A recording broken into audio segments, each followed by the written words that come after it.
NDA 2020 के first में यानी कि अप्रैल वाले पेपर और सितंबर वाले पेपर दोनों में आया है सन 2020 में।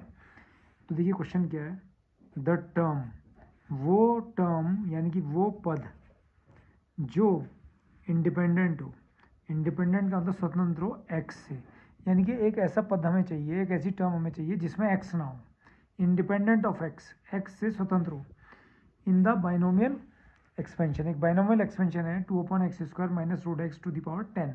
तो इसके एक्सपेंशन में टोटल 11 टर्म्स होंगी, 11 पद होंगे। तो हमें वो टर्म ढूंढनी है जो कि जिसमें एक्स ना हो, एक्स से स्वतंत्र हो, independent of x, is equal to, यानी कि वो 180 है, 120 है, 90 है, 72 है। ठीक है, तो इसका सॉल्यूशन बच्चों बहुत आसान है। क्या है, जो हमारा एक्सपेंशन है वो 2/x² minus root x to the power 10, ये तो हमारा बाइनोमियल एक्सपेंशन है। अब इसकी जो जनरल टर्म होती है, तो जनरल टर्म आप जानते हैं कि वो क्या होती है, NCR और x to the power n minus r into a to the power r. और आपको ये पता है कि यहाँ पर जो ये जो लिखा है ये x है, यानी कि 2/x², और ये जो है वो a है। ठीक है, अब इसमें एक बात ध्यान देने वाली और है, उसको ध्यान दीजिएगा कि ये जो एक्सपेंशन है माइनस का है। तो जो माइनस का एक्सपेंशन होता है बच्चों, उसमें क्या होता है कि -1 की पावर आर भी आता है। तो इसको मैंने दिखाने के लिए ऐसे लिख दिया, -1 की पावर आर। तो ये जो एक्सपेंशन होगा, यानी कि इसकी जनरल टर्म होगी -1 to the power r NCR x to the power n minus r और a to the power r, जिसमें ये x है 2/x² और a है रूट एक्स। ठीक है, अब मैं इसको लिखने जा रहा हूँ, देखिए, तो -1 to the power r, n की वैल्यू हमारी कितनी होती है 10, तो 10CR, इस x की जगह पर 2/x², तो 2/x² to the power n की जगह पर 10 माइनस आर इंटू ए की जगह पर रूट एक्स, तो root x to the power r. तो ये हमारे पास हो गया -1 to the power r 10CR 2 to the power 10 minus r, 2 to the power 10 minus r upon x to the power 2 और 2 की पावर 10 माइनस आर। तो 2 से 10 माइनस आर को मल्टीप्लाई करूँगा तो 20 माइनस 2r, हाँ या नहीं, x² और 10 माइनस आर, तो 2 से ये पावर मल्टीप्लाई हो जाएगी, और ये होता है रूट एक्स। तो रूट एक्स का मतलब होता है x टू द पावर 1/2 और टू द पावर आर।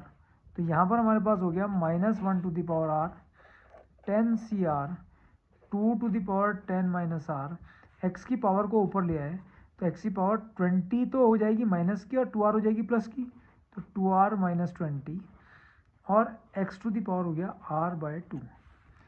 ठीक है, अब ये हमारे पास क्या बना, -1 to the power r 10CR 2 to the power 10 minus r into x to the power, ये हमारे पास x की टर्म एक ये है और एक ये है, दोनों का बेस सेम है, तो पावर्स इन मल्टीप्लिकेशन ऐड हो जाएंगी, x to the power 2r minus 20 plus r/2। तो ये हमारे पास x टू द पावर हो गया। ठीक है, अब हमें चाहिए independent term of x, x से स्वतंत्र पद,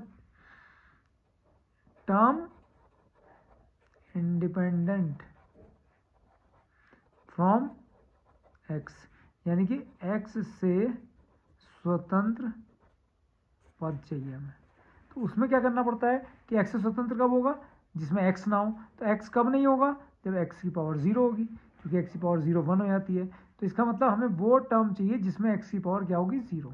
तो हम क्या करेंगे, ये जो हमारे पास x की टर्म आई है ये वाली, ये जो आप x देख रहे हो 2r माइनस 20 प्लस r/2, इसको देख रहे हो, इसको कंपेयर कर देंगे हम x टू द पावर 0 से।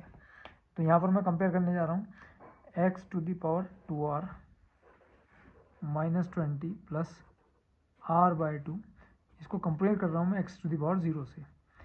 ठीक है, तो 2r minus 20 plus r/2 is equal to 0। क्योंकि क्यों करा ऐसा, क्योंकि आप देख रहे होंगे बेस सेम है, बेस सेम है, तो कंपेयर कौन हो गई, पावर्स, तो पावर्स कंपेयर हो गई। 2r minus 20 plus r/2, 2r में r/2 ऐड करो, तो 2 2 4r प्लस r, तो 5r/2 इज इक्वल टू -20 को उधर ले गए, 20 हो गया, 5 से 20 को डिवाइड कर दिया 4 times, r is equal to 2 into 4 8, तो यानी कि r की वैल्यू हमें 8 आ गई। तो term independent of x, term independent of x क्या आ गई, वो टर्म, वो पद जो x से स्वतंत्र है, क्या आ गया -1 टू द पावर r, तो ये आ गया -1 टू द पावर 8। फिर क्या है 10cr, तो 10c8। फिर क्या है 2 to the power 10 minus r, देख रहे हो आप, तो 2 टू द पावर 10 माइनस 8, तो ये हो गया -1 टू द पावर 8 है, r की वैल्यू 8 आई ना, तो -1 to the power 8 even number है, पॉजिटिव हो गया। Factorial 10 upon factorial 8 into factorial 10 minus 8, 2 हो गया, 2 टू द पावर 2 हो गया, तो ये बचा 10 into 9 into factorial 8 upon factorial 8 into 2 into 1 into 2 to the power 2, 4 हो गया। फैक्टोरियल 8 से फैक्टोरियल 8 कैंसिल हो गया, 2 से 2 2 जा 4। अब आपने देख रहे होंगे 10 9 जा 90 और 92 जा 180, 10 9 जा 90, 92 जा 180। अब देखिए जो x से इंडिपेंडेंट टर्म थी, यानी कि जिसमें x नहीं था, तो वो टर्म क्या आ गई 180 आ गई।